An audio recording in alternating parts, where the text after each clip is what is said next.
Now the collarbone point, the collarbone itself, you have it on both sides, right? It's where the whole shoulder attaches to your body. So find that bone on both sides, and then come down about an inch into the soft tissue, right there. These are the under the arm points. Now, the underarm points is not way up in the armpit. It's about mid-bra line for women, about a hand width.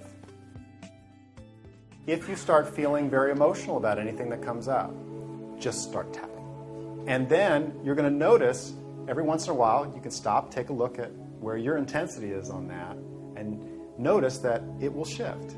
If on a scale of 0 to 10, 0 being no feeling whatsoever, and 10 being the highest level of distress, where would you put your level of distress? So it's just a way of telling whether or not a change has occurred.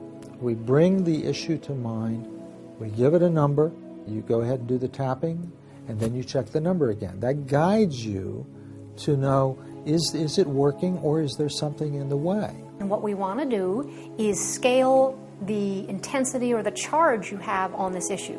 So let's say someone hurt you very badly and you're mad at an ex-spouse. When you think of him or her, how much? 0 to 10, 10 is the highest. And the reason you want that is because you want to measure after doing the tapping if it's gone down. You want to have a pre-measurement and a post-measurement. Otherwise it's very hard. People say, oh, it doesn't bother me anymore. And they're not really paying attention to how much better they feel. And we may ask you things like, well, what does that feeling remind you of? Some of them are obvious. If you were in a car accident, clearly that's something that was a big trauma. We want to work with that with EFT.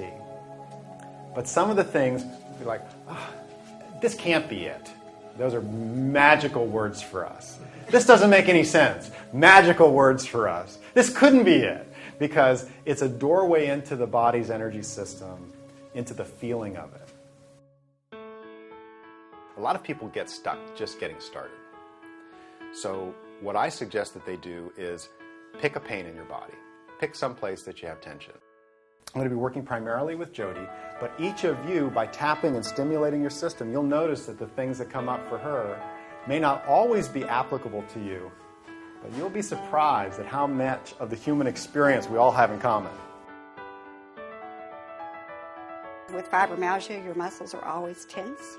You never really fully relax, so that would be nice. It's an autoimmune illness because, it's literally you're attacking yourself. So that's what I do.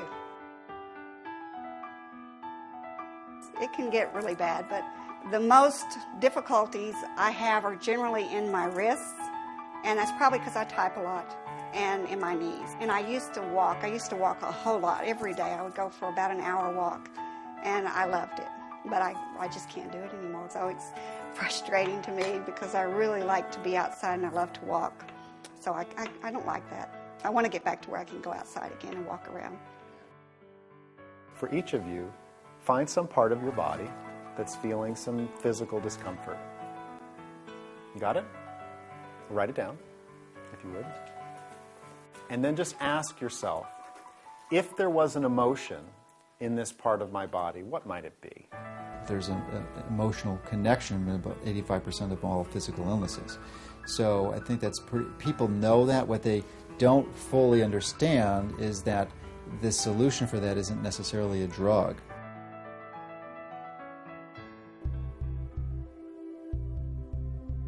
If you were to get really angry at your knee, do you ever get angry at your knees? Mm-hmm. Okay. So what do you say to him? What do I say? Yeah. I say, how dare you betray me? Oh, great job. See how we're using just whatever words are coming up? Even though my knees have betrayed me. Even though my knees have betrayed me. I accept myself. I accept myself. Sometimes people have a conflict with saying they accept their behavior. They say, I don't want to say I accept myself. Accepting yourself does not make you get stuck. I find this one statement alone to be one of the most powerful in cleansing and clearing. And a lot of it has to do with just being willing to love yourself no matter what's going on in this moment. I remember working with a colleague of mine, a mother of 3 small girls. We were traveling together and we were having dinner one night, and she was sharing with me that she smoked cigarettes and that she was really embarrassed that she smoked cigarettes. And she also really felt horrible being a mother of 3 small girls and smoking cigarettes. And so I told her that, if she wanted, I would teach her the technique to help her possibly quit smoking. I'd never used it for smoking before, but I figured, what the heck, I use it for everything. And I started to treat her, and just using the setup phrase, I said to her, I want you to start with, even though I smoke, I deeply and profoundly accept myself. Even though I'm a mom and I smoke, I deeply and profoundly accept myself. Even though I'm smoking and it sets a bad example for my children, I deeply and profoundly accept myself. And she burst into tears. And I could see really clearly, it was almost like I could see her block. I knew that the self-loathing she felt about smoking, the way that she beat herself up about smoking, was the actual thing that locked it in place. Even though I'm not going to accept my knees, I'm not going to accept my knees. They have betrayed me. They have betrayed me. I accept myself. I accept myself. And all of my attitudes. And all of my attitudes. Even though I'm perfectly right to feel this way. Even though I don't feel I can do this, or, you acknowledge that. What's happening is here, first of all, I focused on the problem. And I think just knowing what the problem is, admitting it, getting the secret out, getting it out of myself is a very therapeutic thing to do. Actually, it was Freud, I'll have to paraphrase him, who said the way to healing is to have no secrets. Even though he was gross. Even though he was gross. And I'm really angry. And I'm really angry. How could he do this to me? How could he do this to me? Even though. Mom didn't want me. Mom didn't want me. She didn't seem to want any of us. She didn't seem to want any of us. And she would even verbalize this. She would even verbalize this. Even though, I'm fighting myself. I'm fighting myself. So you stated in present tense, and then in as much specific detail as possible, with as much emotion and passion and enthusiasm and vivid mental imagery, with as many other sensory inputs as you can, sounds and sights and smells. So the more of those details you include into the picture and you tap on it with passion, the more likely it's going to be manifested. Acknowledging your own emotional experience is powerful. Being able to say, I am feeling this way. This is the emotion. I deeply and completely accept myself. And we state that 3 times. Even though my immune system is failing me right now, I deeply and completely accept myself.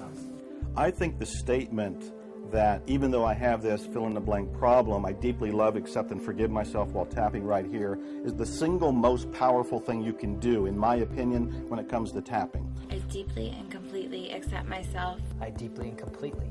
I deeply and completely. Love and accept myself. Love and accept myself. I accept myself. I accept myself. I don't have to believe it. I don't have to believe Because it. now I'm in control. The reality is, it's the inability to accept yourself with whatever fault you perceive that you have that's preventing you from moving forward. And I usually tell people, you'll figure that out in just a few minutes, because you'll feel it in your body.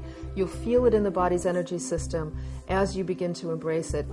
I want new knees. I want new knees. I must have new knees. I must have new knees. My knees are no good. My knees are no good. They do keep me moving, They do keep me moving, but not well enough. but not well enough. Not good enough. Not good. My knees are not perfect. My knees are not perfect. My knees are not perfect. My knees are not perfect. My knees are not perfect. My knees are not perfect. Take a deep breath. Okay, that's much better. Okay. Why don't you stand up for a moment? Okay. Let me know how they're feeling. All the shame, the shame in my body. All the shame in my body. I don't forgive myself. I don't forgive myself. Under the I refuse to forgive myself. Under the nose, it's unforgivable. What is something that you might feel when the pain shoots up? Anger. Yeah, even though I'm angry at me or angry at... Frustrated. We often are ignoring those areas of our lives and our characters that need real attention. And if we ignore them long enough, they begin as a little whisper saying, hey, pay attention to me, I'm here for healing. Eventually they're saying, hey, pay attention, your body needs some work right now. If we keep on ignoring those small symptoms and small issues, eventually our body is screaming and saying, hey, pay attention to me right now, or else. Who do you think might be represented by that pain in your back? What conflict do you think is being stored in your knee? What do you think is going on that would make your shoulder act up that way, every time you have the pain? Maybe the problem is the work.